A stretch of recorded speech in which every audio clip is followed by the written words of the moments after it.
24 телевизион каналдарында Хайырлы ерте республика программаһын карайһыгыз. Бүгін біз халқыбызда кең таралу яулап, төлемһезлек менән көтүп алынган Йөрәк һүзе проекты турында һөйләшү алып барабыз һәм бездә кунакта проект авторы Найля Сафарголова һәм проект мөхәррире Зилә Дибаева. Турай фәрдәштә бит 95-92, әгәр дә радарыгыз бар икән шылтыратыгыз. WhatsApp-та һеҙҙең ҡарамаҡта 295-92 был Турай эфир телефоны. Мөхәрриргә лә һүҙ бирәйек. Шиғырҙарға килгәндә яңылышмаһаҡ, һеҙҙең конкурстың беренсе өлөшөндә булар Әми Ғариповтың шиғырҙары, шулаймы? Икенсе өлөшөндә кемдең шиғырҙары буласаҡ? Үҙҙәре теләгән шағирҙарҙың шиғырҙарын алып һөйләйәсәктәр, Алла бирһә.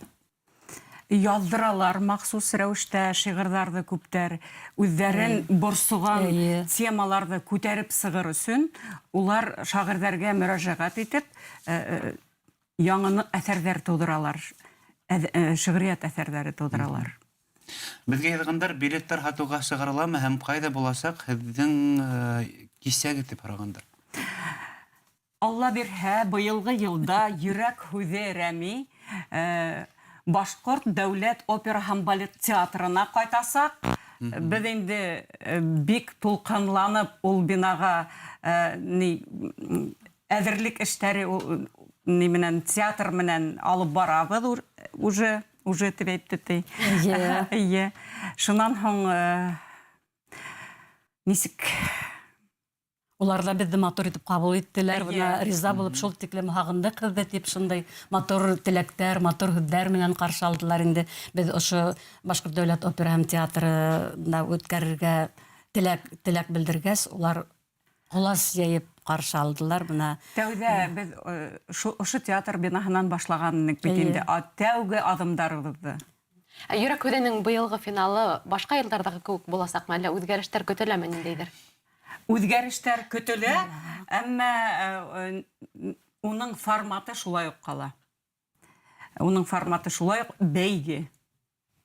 Мин шәхсән сығанаҡтарҙы ишетеп ҡалғайным, һеҙҙең төп приз $500 000 һум.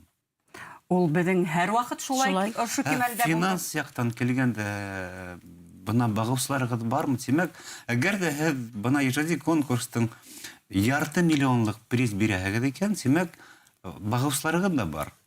Әлбиттә, бағыусыларһыҙ беҙ бындай конкурсты эшләй ҙә алмаҫ инек. Тотонмаҫта инек. Сөнки тел мәсьәләһе, башҡорт теленең дәрәжәһе, ҡиммәтлеге, бәҫе, ул тейешле кимәлдә баһаланырға тейеш.